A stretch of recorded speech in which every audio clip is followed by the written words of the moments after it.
Hi, and welcome back to another edition of Shop Talk, joined, of course, by Neil Rogers. Hey, Neil. How you doing, Dave? I'm good. I'm Dave Toll, and we're going to try to, now that we've got the new studio, we're kind of producing this a little bit more. So most TV shows, Neil, we never used to do this, but we're going to let you know what's coming up. We've got a lot in the news this week. We're going to talk about the UCI changing the status for multiple American races and what that means. We're also going to take a look at the Tour of California, discuss the possibility of Tyler Hamilton racing there, and we're going to take a look at the mess that has become WADA. So, Neil, let's just jump right in. What do you think? With the UCI now making the U.S. Open a 1.1 race, and that's the highest status that a non-Pro Tour race can have, what does that mean? Well, it means we're going to have more teams coming over from Europe, Pro Tour teams and Division II, Continental Pro teams. It means prize money is going to be bigger. It means more status, possibly more television. I mean, everything's just going to dial up. I think there's going to be a lot more interest. I think we're going to see some professional, top-tier racing in the United States next year. It's interesting to read as well on VeloNews.com that the UCI talking about the fact that when medalists got involved with the Tour of Missouri, that was what really took them to another level. That's interesting, isn't it? It is, yeah. Medalist sports definitely seems to be at the top of their game as far as producing races in the States. And just a few years ago, I mean, the Tour de Georgia was essentially their sole or primary property. Mm-hmm. Now they're I shouldn't, maybe property isn't the right word, but they managed it, I guess you'd say. Correct, and and AEG obviously owns the Tour of California, but Medalist did such a great job last year, and now the guys at Missouri say, hey, Medalist is on, this is happening. Yeah, I think for Medalist, the final thing was actually the U.S. Professional Road Championships in Greenville. When that event came off really well, it was obviously U.S. riders only this year. There were a lot of question marks, and that came off. It was an excellent race, and I think at that point then they had really solidified their hold on management. There's another group, G4, some of the women who used to run the Philly week now have a race in Austin. What do you know about that race?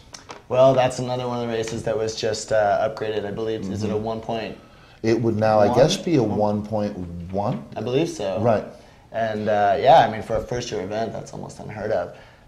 It says a lot about their reputation. Absolutely, sure. Yeah. Absolutely. And I know I spoke with Robin Morton over at G4, and she's really interested in having that race, the women's side of that race, become a women's World Cup. So maybe not in '07, but maybe in '08. So which one of these races, or maybe some we haven't mentioned, will become the first Pro Tour race in North America?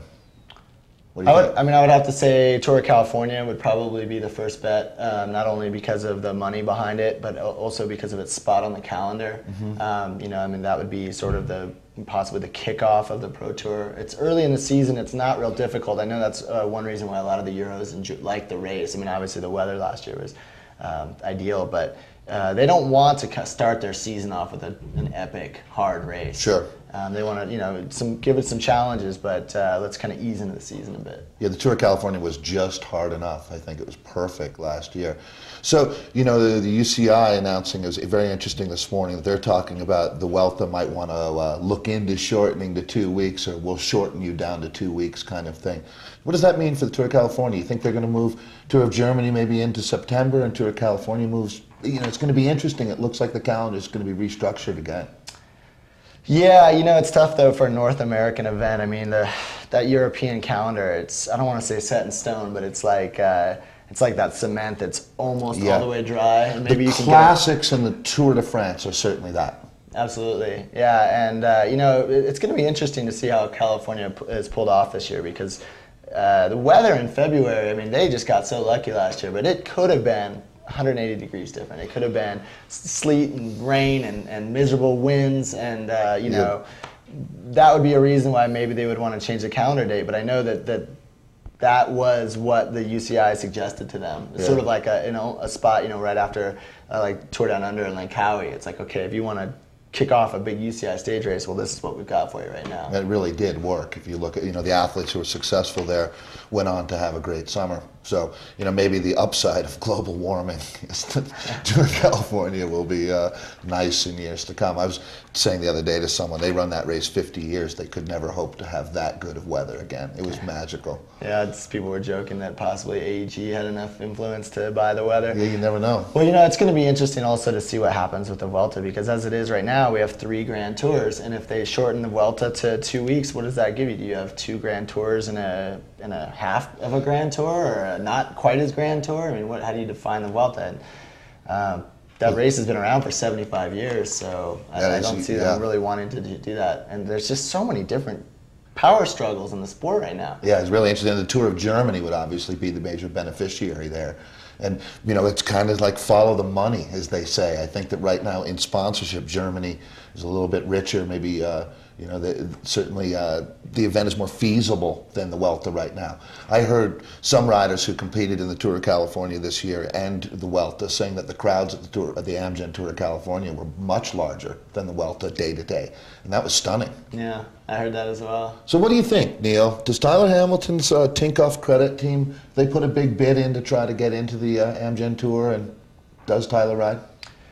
Well, the thing people always have to keep in mind is that the money that drives the sport is sponsorship money. Sure. And Tinkoff does not have business in the United States. So, an American first race back, it is a big stage, but unless Oleg Tinkoff is going to open a restaurant chain in the United States, I don't really see that being a primary motivation. What about Discovery? Do they race Basso there? It's because, like you're talking about sponsors' interests, and certainly Basso needs to get some miles in the legs. He's probably champing at the bit to race just like Ulrich. Do they bring him out to California? That's a really good question. The spot on the calendar, I guess the bigger question for me right now is Basso going to try to do the Giro and the Tour again, like he's done the last 2 years? He says he is, right? Yeah. He says. He hasn't worked that out with Johan yet, I'm sure. Right, yeah. There's talk of a press conference or a conference call next week, so we might find out a little bit more then. If he's going to race the Giro, then yeah, I could see him in California. If he's going to focus it on the Tour, he's probably going to want to start his season later. So, okay, one final thing as we're going to wrap things up, and once again, thanks everyone for joining us here on VeloNews TV.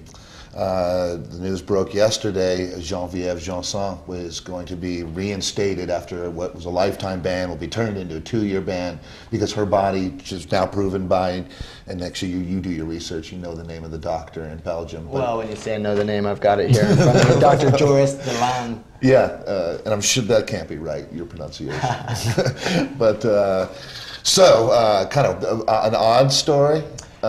It really smacks of plea bargain to me. This Belgian doctor, is the same guy who helped the Belgian triathlete Rutger Bekke basically prove that his body, after a hard workout, produces this same, I guess it's called a proteinuria, and which is similar to what synthetic EPO looks like in the gel test. So I think that they had Janson had a compelling enough case that USADA said, okay, instead of a lifetime ban, you take the 2-year suspension. I think they kind of came to a stalemate and just decided to settle. Yeah, very interesting. Well, on that note, we'll be seeing you down the road. I'm Dave Toll for Neil Rogers. Thanks for joining us here on Shop Talk.